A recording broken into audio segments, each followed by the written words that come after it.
Shalom peuple de Dieu, bienvenue dans votre émission à la lumière de la parole.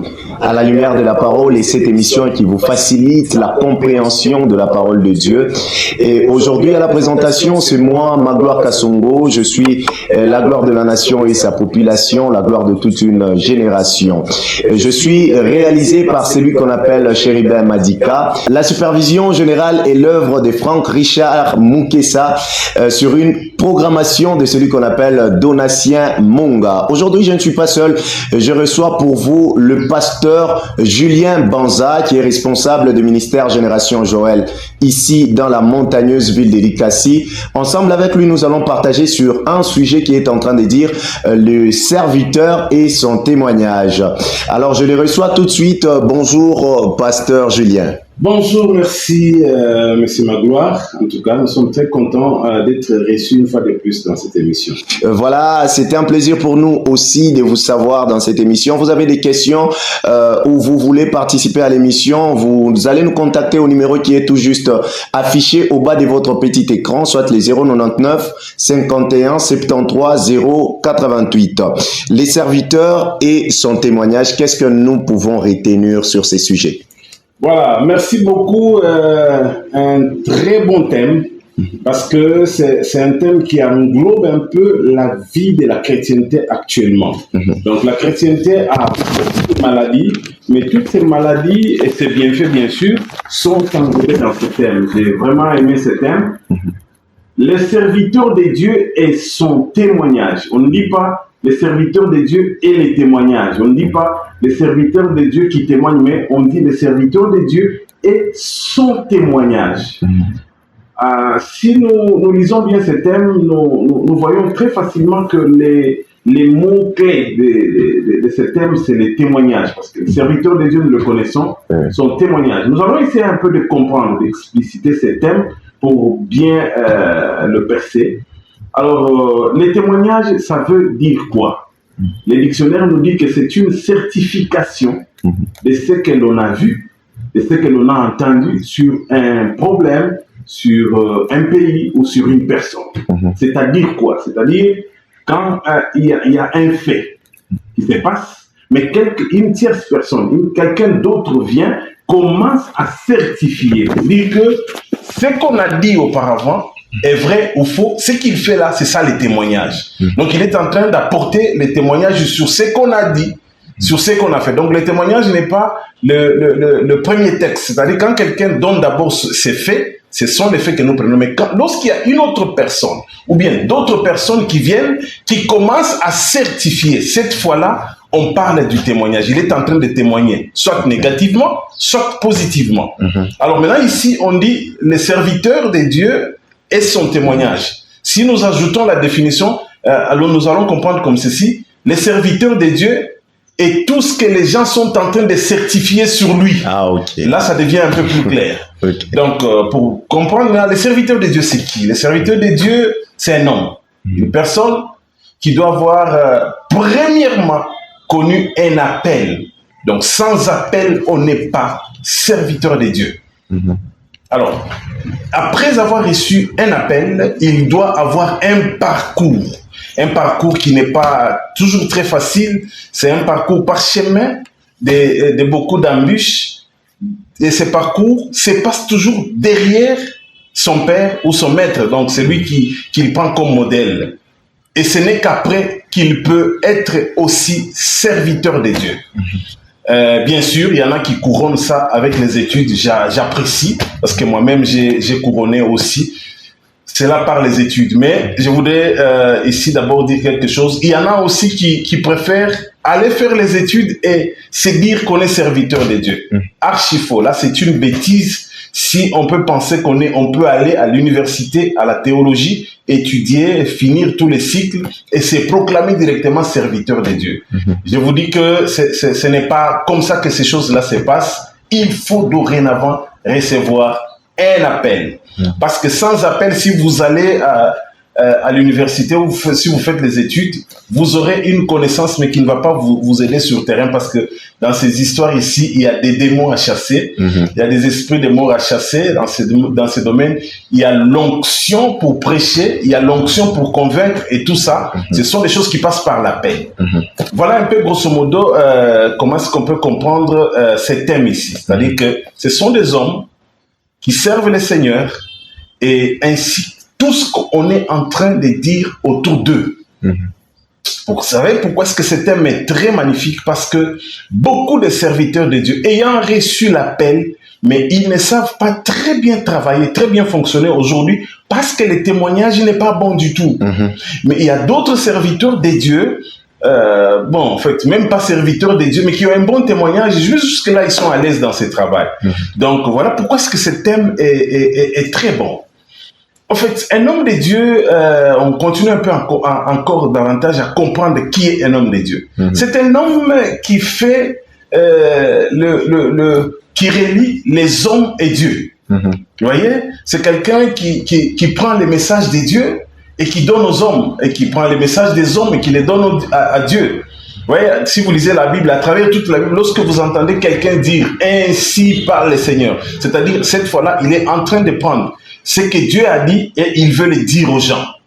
Et il y a beaucoup de places dans la Bible où les gens se sont plaints et les hommes de Dieu sont montés à la montagne pour aller parler à Dieu par rapport aux pleurs des hommes. Et ça nous arrive même nous, les gens, les contemporains, des fois nous recevons beaucoup de requêtes.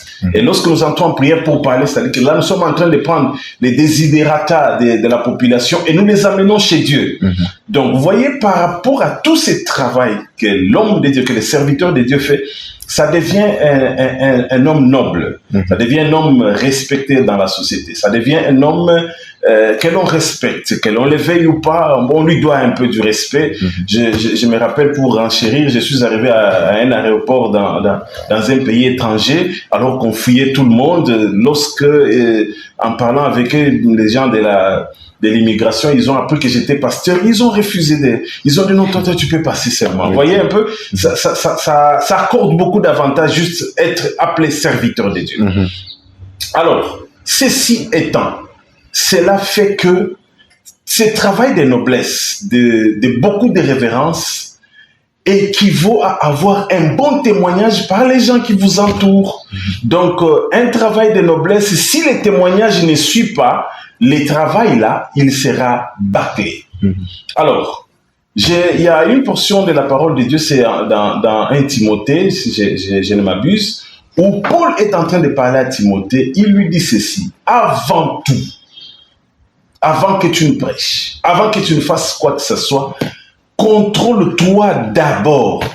Par ces passages, j'ai compris que Paul était en train d'aider son fils. Il était en train d'aider son enfant parce que, ayant fait un parcours élogieux, il dit ceci: c'est quelqu'un qui a écrit beaucoup dans la Bible. Beaucoup de livres de la Bible sont écrits par cet homme. Il a opéré beaucoup de miracles. C'est un homme vraiment parmi les nobles que nous avons dans la Bible. Mais cet homme, il conseille à un serviteur, à un jeune serviteur de Dieu, il lui dit ceci: avant même de commencer à prêcher, commence à trop te contrôler toi-même. C'est-à-dire, commence à trop contrôler ton témoignage. Ça m'a vraiment beaucoup ému parce que il devait lui dire, il faut commencer à tout contrôler la prière, la vie de prière. Mais il lui demande de veiller, c'est ça même les termes de la Bible, veiller sur toi-même. Donc, veiller sur ton témoignage. Pourquoi? Parce que tu peux être un homme de prière, de beaucoup de prières. Tu peux opérer beaucoup de miracles. Les jours, tout simplement, où ton témoignage sera terni dans la population, tu vas opérer les miracles, mais les gens, ils vont... Bon, en fait, il y aura des gens qui ne seront pas là. Ils vont dire, bon, oui, non, Bongoïne et tout ça. Voyez, donc un homme de Dieu qui garde très bien son témoignage, je pense que c'est une bonne chose. Je vais d'ailleurs ouvrir une parenthèse. Il y a une petite vidéo qui est en train de faire rage sur les réseaux sociaux actuellement. Moi, personnellement, j'ai commencé à voir ça depuis avant-hier, hier et aujourd'hui, où un pasteur est en train de minimiser une fidèle qui est venue avec 2000 francs. Il lui dit que non, ça c'est une offrande des pauvres. Non, moi je ne peux pas prendre ça. Ça, là, Ce pasteur, tout ce qu'il ne sait pas, tout ce qu'il ne comprend pas, c'est qu'il vient d'abîmer son témoignage. Je dois le dire avec la main au cœur. Parce qu'un pasteur comme ça, moi, je ne peux pas l'inviter. Il peut se dire que, bon, mais je ne peux pas. Et je ne suis pas le seul qui est touché par ces comportements d'un pasteur qui minimise ce que Dieu a donné, ce que Dieu a déposé dans les mains d'une personne. C'est vraiment dommage. Et ces pasteurs, vous voyez la manière dont cette vidéo est en train de devenir virale, c'est de la manière dont son témoignage est en train de s'abîmer. Il a fermé beaucoup de ses portes. C'est ça le témoignage. Il a fermé beaucoup de ses portes. Or, c'est dans les portes où nous allons encore davantage prêcher l'évangile du Seigneur. Donc, maintenant, je voudrais parler un peu sur les causes des mauvais témoignages. Les causes des mauvais témoignages chez les hommes de Dieu, il y en a de deux natures. Il y a des causes endogènes et exogènes. Je commence par les causes exogènes. Les causes exogènes, c'est quoi? C'est lorsque un homme de Dieu, lui, il est bien, il est bon, mais il y a des gens, des jaloux qui complotent contre lui et pour juste abîmer les témoignages. Vous savez pourquoi? Parce que beaucoup de gens savent que nous, serviteurs de Dieu, là, sans bon témoignage, c'est fini, nous devenons des chiffons. Voyez. Alors, s'il y a des gens qui complotent contre un homme de Dieu pour qu'il tombe dans une histoire, afin que les témoignages puissent être ternis, ça, ce sont des causes exogènes. C'est-à-dire que qui vient de dehors. Oui, qui vient de dehors, alors que tu n'es responsable de rien. On cherche à abîmer ton témoignage. J'ai deux exemples. J'ai un exemple de la ville de Likasi et un autre exemple des États-Unis. Il y a ici, à Likasi, une église où les pasteurs de son vivant, le pasteur d'une église de son vivant, il était en train de trop inviter un ami qui venait prêcher. Malheureusement, dommage que Dieu a rappelé ces pasteurs-là, responsables de cette église, qui avaient l'habitude d'inviter son ami. Alors l'église s'est concertée parce qu'ils étaient au fait habitués à cet ami du pasteur qui venait, qui avait aussi son église dans une autre ville. Alors ils se sont concertés, ils ont dit que comme papa vient de nous quitter, nous laisser dans ces conditions, est-ce que nous ne pouvons pas d'abord continuer notre vie avec l'ami du pasteur, et comme ça, en attendant que nous puissions voir la suite. Et lorsqu'il a commencé à conduire l'église a commencé même à prendre de l'ampleur, même plus qu'avant, et l'église s'est faite une très bonne santé spirituelle. Maintenant, l'équipe, je dirais, les autochtones de cette église-là, ils ont pensé comment les faire retourner, comment les faire partir, comment les chasser. Et ils vont réfléchir qu'il faut monter un coup contre ces pasteurs. Lorsque son témoignage sera terni, directement, même tous les membres de l'église vont dire que non, Combeville est Inde d'ailleurs. Vous voyez un peu? Oui. C'est ça l'exemple d'une cause exogène. Et d'ailleurs, j'ai fini mon exemple pour dire que les jours, imaginez-vous, quel coup est-ce qu'ils vont monter? Ils vont monter un coup du genre, on va pousser une femme dans son bureau et la femme, 2 minutes après, nous allons entrer et la femme va certifier que non, il devait se passer des trucs. Mais curieusement, ces pasteurs-là, ces jours-là, il va sentir que non, lorsque la dame là est venue dire non, toi je vais te recevoir en dernière. Et ça tombait bien pour l'équipe qui était en train de monter les coups. Et curieusement, il a senti que je vais recevoir cette dame en présence des gens parce que j'avais aussi quelque chose à lui dire. Lorsque la dame est entrée, lorsqu'elle était en train d'échanger avec les pasteurs, que non, moi je voudrais que que tu me reçoives seul, pas en présence de ces deux personnes. Directement, l'équipe qui était dans les coups ont compris que non, c'est le temps d'aller les surprendre d'être arrivés. Ils sont arrivés, malheureusement, ils ont trouvé 4 personnes au lieu de trouver 2 personnes, et le coup est tombé. Donc, ça, ce sont des coups exogènes. Un autre coup exogène que le monde connaît, c'est notre papa Jimmy Swaggart, à qui on lui avait, parce que il avait beaucoup d'ampleur. Vous pouvez vous imaginer, vers les années 1982-83, cet homme-là pouvait déjà avoir, son église avait un compte en banque de $500,000. C'est beaucoup d'argent d'abord, même pour le moment, mais à l'époque, c'était une église qui prenait de l'ampleur. Alors, pour freiner cet élan, pour le freiner, pour le stopper, on a monté un coup, mais cette fois-là, c'est pas comme cette église de Likasi. Cette fois-là, ça avait réussi. On a envoyé une prostituée et on prenait les photos. Comment est-ce qu'il entrait et sortait de l'hôtel, et on a publié ces photos. Il a demandé pardon devant l'église, mais depuis les années 1988, lorsque cette histoire est arrivée, jusqu'aujourd'hui, pour ceux qui connaissent ces histoires de Dieu, Jimmy Swaggart n'est plus le même. Vous voyez, c'est que vous, un témoignage, un mauvais témoignage. Bref, c'est cela. Alors, les causes endogènes, ce sont des causes où l'homme de Dieu lui-même, il est auteur d'avoir abîmé son mauvais témoignage, comme l'exemple que j'ai donné de ce pasteur qui parlait à l'église en train de dédaigner, en train qui était en train de mal parler sur une femme qui est venue avec 2000. 2000, c'est tout ça ce qu'il a eu. Alors vous ne respectez même pas Dieu, vous ne respectez pas la créature de Dieu. Vous dites que non, ça c'est une offrande des pauvres. Donc moi je ne suis pas un pasteur pauvre. Alors voilà, ça ce sont des causes endogènes. Et puis parmi les causes endogènes, il y a beaucoup de pasteurs qui font l'impudicité, qui prennent les femmes des gens, qui prennent qui prennent les filles de la chorale et consorts. Tout ça, ce sont des causes endogènes. C'est lui-même qui est responsable. S'il n'y a pas un coup monté, mais il monte les coups lui-même et il va faire des bêtises. Donc, ça, ce sont les causes qui amènent les mauvais témoignages des noms de Dieu. Donc, pour peut-être accoucher avec mon exposé, je suis en train de lancer un appel à tous les hommes de Dieu, les serviteurs de Dieu, de blasonner leur témoignage, parce que c'est ton témoignage qui va laisser les portes des bénédictions ouvertes.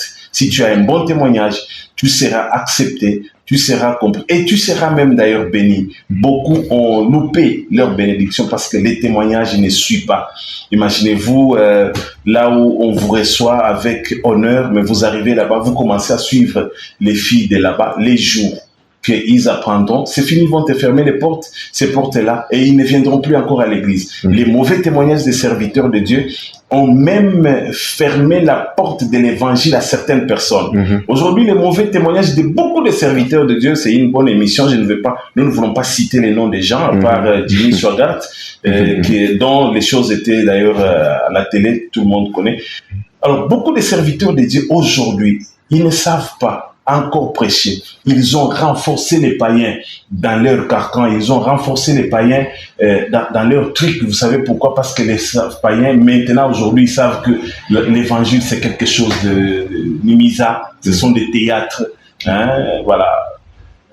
Grosso modo, juste un appel, blasonnons notre témoignage. Que Dieu vous bénisse. Merci. Amen. Amen, pasteur. J'aimerais un peu, vu que vous avez exposé et tout, j'aimerais un peu savoir, est-il important pour les gens qui reçoivent les témoignages de prendre en considération tous les témoignages qui viennent à eux?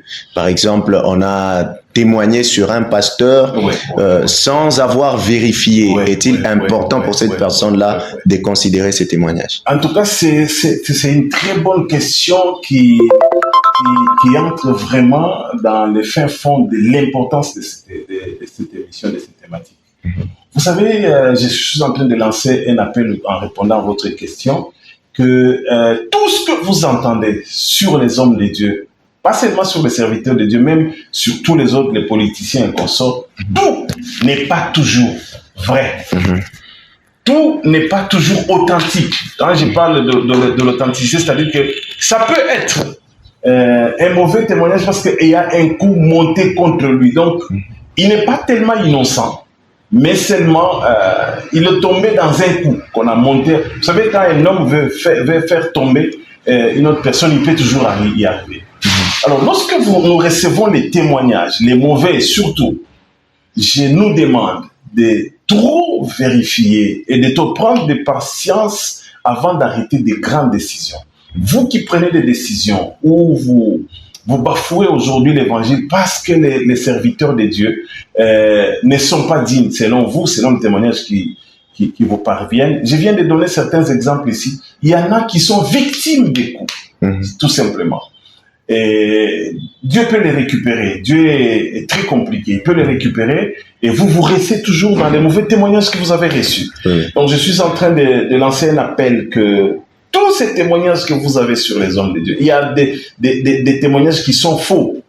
J'ai parlé en définissant les témoignages qu'il y a des témoignages négatifs et des témoignages positifs. Alors, il peut y avoir un témoignage négatif. Quelqu'un est en train de mentir. Non, c'est vrai ce qu'on a dit là. Moi, j'avais vu qu'il avait fait ceci, cela. Oh, c'est pas vrai du tout. Donc, si vous ne prenez pas garde à avoir beaucoup trop étudié les témoignages que vous recevez, c'est très compliqué. Je nous demande de pouvoir chaque fois. Moi, j'ai déjà pris ces talents-là. De chaque fois qu'on me dit quelque chose sur un homme de Dieu, je tourne d'abord mon intelligence, je tourne ma caboche pour voir si c'est vrai ou ce n'est pas vrai. Merci beaucoup. Ok. Une question toujours en rapport avec les témoignages. Ouais. Est-ce que l'effet de s'approcher des gens qui ont déjà terni leur réputation fait à ce que notre réputation aussi soit ternie, qu'on ait aussi un mauvais témoignage par la suite? Vrai, affirmatif. Vous savez, aujourd'hui, nous, serviteurs de Dieu, nous commençons. Personnellement, je ne peux pas m'afficher aujourd'hui avec tout le monde. Dommage. Alors que les gens doivent me comprendre, peut-être ceux qui vont suivre cette émission doivent comprendre qu'aujourd'hui, si j'ai difficile à répondre à certaines invitations dans certaines églises, c'est parce que tout simplement, je ne veux pas abîmer mon témoignage. Parce que le témoignage est contagieux, au fait. Donc, il y a un pasteur, admettons, par exemple, son témoignage est abîmé complètement, qu'il a l'habitude de prendre les femmes d'autrui. Je voudrais prendre ça comme exemple. Il a l'habitude de prendre les femmes d'autrui. Il a l'habitude, et puis on a certifié que c'est vrai que c'est ça son habitude. Dès lors qu'il m'invite dans son église, je vais aussi, je prêche, je l'invite aussi, mais les gens vont se poser des questions. Mais comment est-ce que vous arrivez à marcher ensemble? La Bible dit même que deux personnes ne peuvent pas marcher ensemble sans qu'ils ne se soient mis d'accord. C'est-à-dire que lorsque vous marchez ensemble là, vous êtes d'accord. Vous êtes d'accord sur beaucoup de points, dont ces points dont on reproche à l'autre. Donc, personnellement, je suis en train de donner aussi un conseil. J'ai conseillé aussi à mes fils de ne pas continuer à s'afficher à certains, je voulais dire, pasteurs, prophètes et tout ça, dont le témoignage est compliqué au niveau national. Lors que on dit non, il est dans les... Aujourd'hui, on parle des cabales juifs. C'est un mouvement qui est en train de gagner l'évangile au Congo, pas seulement au Congo, un peu partout. Alors, tous ces pasteurs qui se présentent, qui acceptent cela, par les faits, parce qu'on dit que non, ceux qui sont dans les cabales juifs sont ceux qui ont des talits, qui ont ceci, cela, qui se comportent comme ça et tout et tout. Alors quand toi tu t'es lié à ces gens-là, que tu les veux ou pas, tu ne réussiras jamais à défendre son mauvais témoignage. Donc on va vous mettre tous dans un même lot par rapport à ce verset qui dit que deux personnes ne peuvent pas marcher ensemble sans qu'ils ne se soient mis d'accord. Donc vous êtes d'accord sur beaucoup de points. Peut-être que toi tu te caches encore. Voilà pourquoi est-ce que laissez les gens dont le témoignage est abîmé, qu'ils arrangent eux-mêmes leur témoignage. Vous qui gardez encore le bon témoignage, laissez rester comme ça, parce que c'est à partir de vous que l'évangile va encore se répandre, parce que ce sont les lèvres de Dieu, c'est quelque chose de très sensible. Nous sommes liés par une petite sensibilité. Il suffit tout simplement que j'ai un mauvais témoignage de toi et c'est tout. Je brise les relations. Voilà, ça c'était en rapport avec les hommes de Dieu qui ont déjà un mauvais témoignage. Maintenant, que dire des gens qui ont une mauvaise vie mais qui ne connaissent pas encore le Seigneur? Aujourd'hui, il y a des gens qui refusent de s'identifier aux gens qui vivent dans le péché, de peur qu'on puisse les taxer des païens et tout. Et pour ça, ils évitent d'aborder les gens qui ont une mauvaise vie. Est-ce que ce n'est pas un désavantage par rapport à l'évangile? Un grand désavantage, comme tu le dis dans ton français là, en tout cas, c'est un grand désavantage.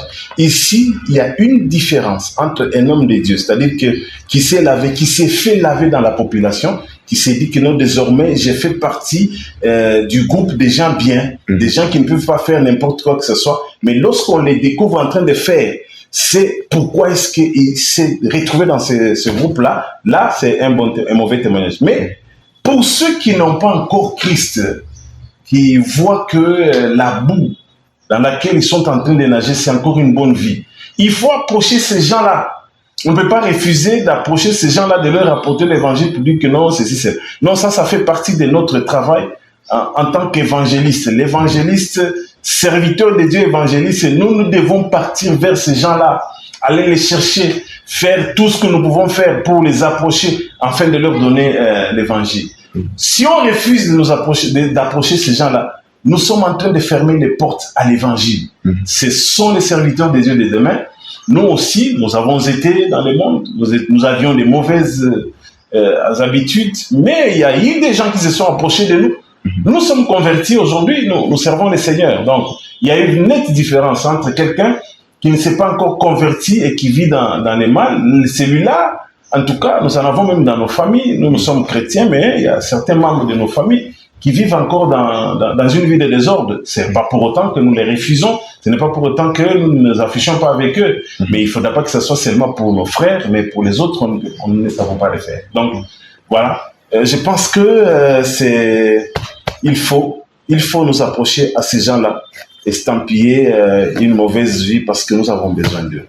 Voilà, nous avons besoin d'eux comme vous venez de le dire. Alors, il y a, bon, tel que vous avez dit, on ne peut pas citer le nom des gens, mais dès lors qu'un pasteur dit que je m'identifie au monde pour les sauver, selon que Pierre ou Paul est en train de dire, lorsque tu t'approches des païens, il faut te comporter en païen et tout. Il dit qu'il s'identifie. Donc, pour lui, il peut écouter la musique païenne, il peut chanter la musique païenne pour s'identifier aux musiciens et après leur apporter l'évangile, voilà. Et ces gens-là, ont-ils raison ou ils ont tort? Parce que déjà en s'approchant, en s'identifiant, ils sont taxés des païens, de quelqu'un qui a abandonné la foi et tous ces témoignages-là. Est-ce que c'est une bonne chose de s'identifier aux gens qu'on veut sauver? Une très mauvaise chose. Vous savez, ces versets-là, d'abord, nous commençons par ces passages-là de la Bible. Il n'est pas pris, vous savez, la bonne interprétation des versets de la Bible, ce qu'il faut les interpréter selon les textes, les contextes aussi. Donc, il n'a toujours jamais été bien interprété. Par contre, c'est un alibi pour les gens qui sont en train de tomber déjà. Ils sont en train de dire que non, je m'identifie, j'ai fait comme eux pour les gagner. Écoutez, ce n'est pas en faisant comme eux que vous allez gagner ces gens. Par contre, si nous y allons avec notre tenue militaire, donc nous allons nous identifions en chrétiens, c'est alors que nous pouvons les gagner. Parce que ces gens-là, les gens du monde, pour ceux qui, je ne sais pas, pardon, moi j'étais dans le monde. Je m'imagine un pasteur qui vient pendant que nous buvons, il se dit il va boire avec nous directement. C'est compliqué que nous puissions accepter tout ce qu'il va nous dire. Par la suite, parce que en se comportant comme païen, déjà il a abîmé son témoignage. Nous sommes dans notre émission, serviteur de Dieu et son témoignage. Directement, il a terni l'image de son témoignage et tout ce qu'il va parler par la suite, il ne sera pas compris. S'il y en a qui se trompent que nous nous identifions comme païens pour les gagner, il se trompe 1000 fois. Il n'y a aucun païen qui peut accepter un pasteur qui fait les choses comme lui. Il commence à chanter aussi, à faire sortir des albums, de la musique mondaine pour dire que non, j'ai fait comme eux pour les gagner. Non, mais allez dans leurs églises, les gens qui font comme ça, vous allez voir que l'église est en train toujours de se quachorer. Ça, ça saute aux yeux que non. Donc, cette technique, elle ne réussit toujours jamais. Si vous voulez aller prêcher les païens, il faut aller avec votre identité de chrétien. Et d'ailleurs, c'est cet affront-là qui va faire que, non, ces gens-là, ils ont déjà changé ce que je ne peux pas changer. Vous voyez un peu? Donc, ce n'est pas vraiment possible de penser qu'on peut aller, comme les païens sont en train de faire l'impudicité. J'ai fait d'abord aussi l'impudicité avec eux et après je vais les prêcher. Ça ne réussira jamais. C'est la mauvaise technique et c'est une très mauvaise interprétation de ces passages. Et cette mauvaise interprétation, c'est un alibi juste. Pour quelqu'un qui est déjà tombé, non, je suis en train de faire comme eux. Non, il n'y a du tout. Du tout. En tout cas, c'est une mauvaise technique.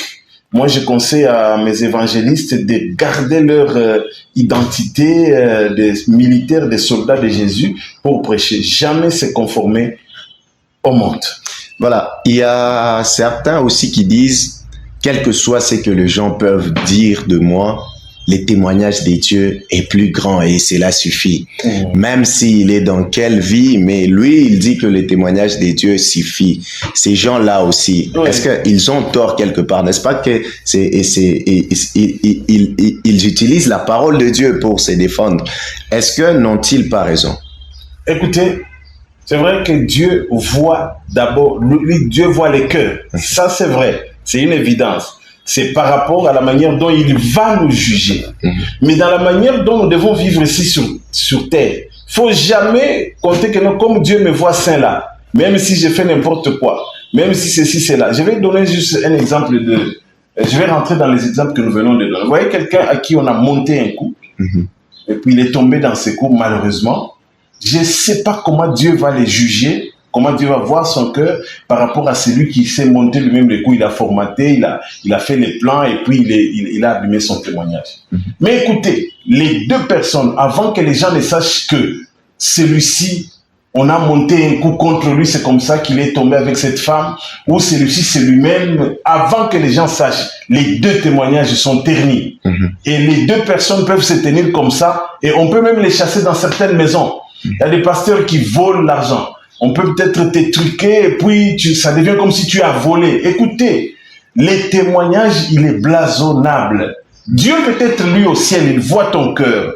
Dit que mon fils ici, on l'a piégé. Ça c'est Dieu. Mais les gens ne savent pas ça. En entendant que tu as abîmé ton témoignage, tu auras difficile à prêcher comme les gens qui ont encore un bon témoignage. Tu auras difficile à entrer dans certaines portes par rapport à ceux qui ont encore un bon témoignage. Vous voyez, si vous allez à Kinshasa aujourd'hui, lorsque le président de la République veut recevoir les serviteurs de Dieu, franchement, on choisit que les serviteurs de Dieu qui ont, entre guillemets, d'abord un bon témoignage. Si tu as déjà un mauvais témoignage à travers le monde, parmi les gens qu'on va sélectionner pour aller voir le président, je ne dis pas que c'est le ciel, hein, c'est juste un exemple. On ne choisira que les gens qui ont un bon témoignage. C'est ça. Les gens qui ont un mauvais témoignage, peu importe la manière dont Dieu vous voit. Il y en a qui ont abîmé les témoignages, ils se sont même repentis. Dieu les a pardonnés. Ça, c'est leur affaire avec Dieu. Mais en ce qui concerne la vie quotidienne, là, vous devez faire un effort pour laver votre témoignage. Sans cela, vous aurez les mêmes difficultés. Alors que Dieu te voit très bien. Mais pour chuter avec ma réponse, sachez que Dieu est capable lui-même de laver les témoignages. Dès lors qu'il te pardonne, dès lors qu'il a encore besoin de toi, il est capable, il est tellement grand qu'il peut rentrer dans les cœurs des gens et aller leur faire passer un message. Alors que tu avais déjà mal fait, tu avais déjà abîmé ton témoignage. Je vois que ton témoignage est encore blasonné. Ça, c'est l'œuvre du Seigneur. Dieu peut même faire cela au lieu de dire que non, bon, voilà. Voilà un peu. Voilà. Est-ce que aujourd'hui, vu que nous parlons des portes qui se ferment et qui s'ouvrent, il y a des gens qui se mettent ensemble pour former des clubs de pasteurs et tout. Il y a des conseillers. Maintenant, si les circuits passent par ces gens-là, qui ayant d'abord eux-mêmes un mauvais témoignage, est-ce que vous pensez que les gens qui ont un bon témoignage, qui ont refusé par exemple de rejoindre les clubs, auront cette possibilité-là d'avoir ces grandes portes qui s'ouvrent? Parce que aujourd'hui, les gens qui ont entre guillemets les mauvais témoignages ici au pays, ils sont bien placés. Ils sont bien médiatisés, donc beaucoup de choses peuvent passer par eux. Est-ce que à cause de ces avantages-là, on est obligé de s'allier à eux pourvu qu'on profite de ces portes-là? Vous avez un exemple vivant, c'est moi. Moi ici, je suis là.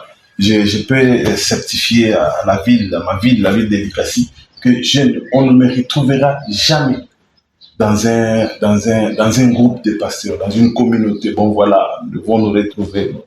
Je ne me retrouve pas jamais dans ce genre de communauté. Vous savez pourquoi? Parce que tout simplement, je sais que servir le Seigneur, j'ai commencé sans les clubs, sans les groupes aujourd'hui, j'ai évolué sans les groupes aujourd'hui. je suis à la tête d'à peu près 10 paroisses ici dans la ville de Likasi, sans pour autant passer par les groupes. Ce n'est pas aujourd'hui que, lorsque je vais me retrouver dans ces groupes-là, que je vais shifter ma manière de prester, de prêcher et tout ça. Je sais que ces groupes-là, c'est pas toujours très mauvais. Ce sont des communautés pour les renforcements des capacités, certaines disent comme ça, pour les entraides et tout ça.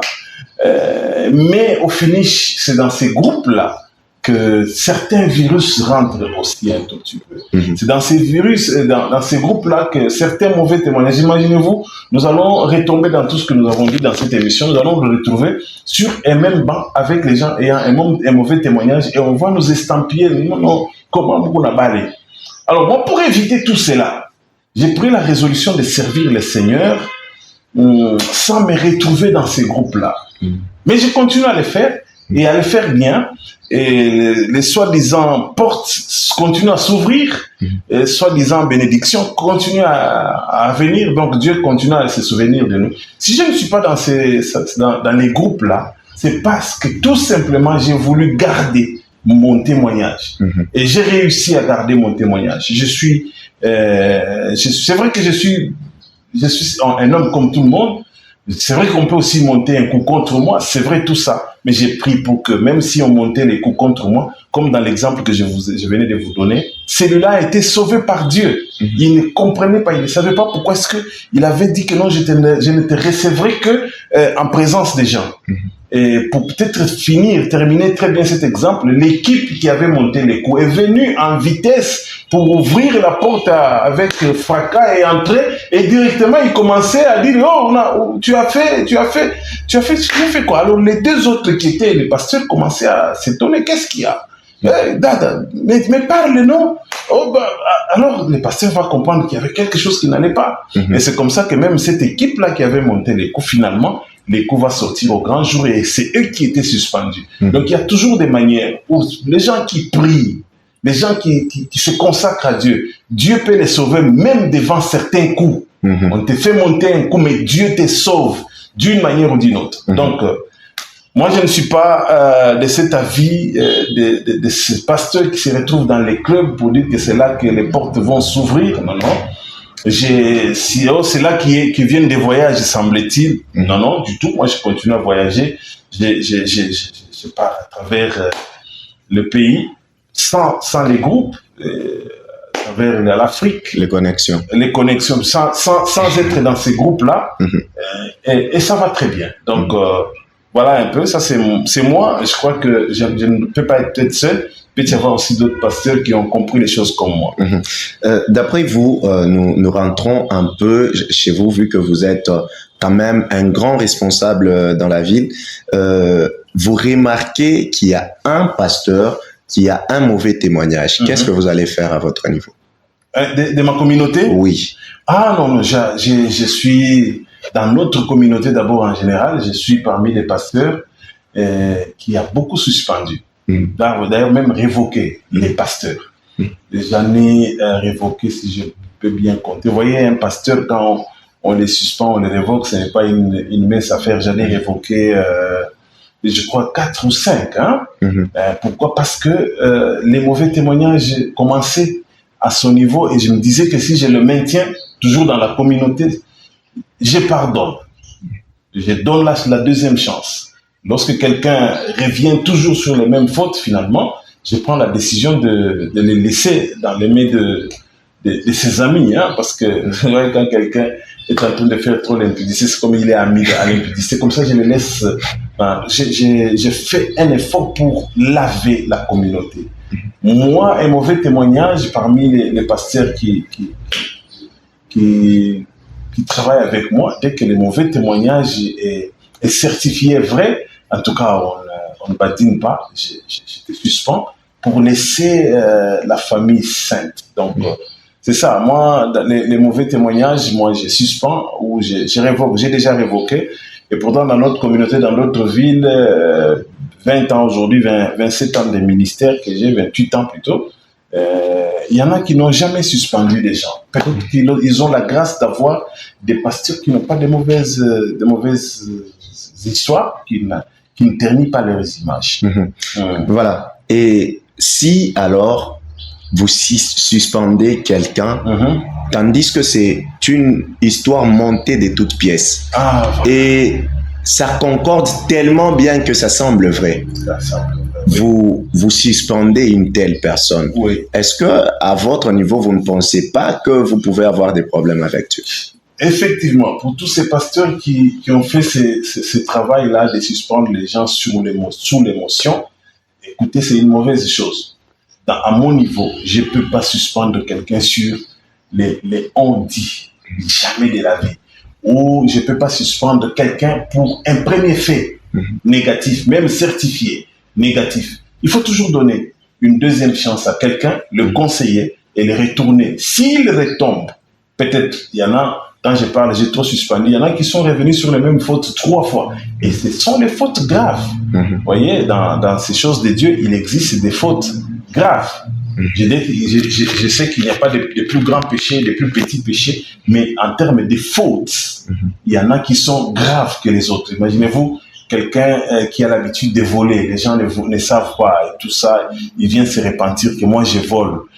Ça ne sort pas au grand jour. Pourtant, comparé à un pasteur, par exemple, qui a couché avec une femme d'autrui, ça c'est grave, ça ternit l'image à grande échelle par rapport à cette... Quand même il n'y a pas un petit péché, mais en termes de fautes, il y en a des fautes graves. Pour des fautes graves, il faut prendre aussi toujours des mesures graves pour bien éduquer la population, pour bien éduquer les enfants de Dieu. Donc il faut toujours aussi prendre des mesures très graves, des mesures à la hauteur de la faute. Tu vois un peu? C'est pour cela qu'il y a certaines fautes.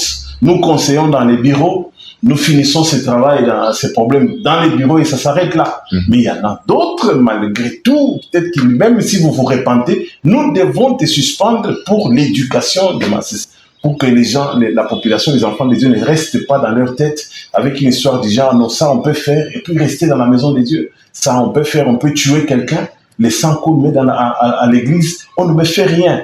Alors pour éviter que nous puissions laisser des zones d'ombre dans les têtes des gens, nous suspendons certaines personnes juste pour éduquer les restes.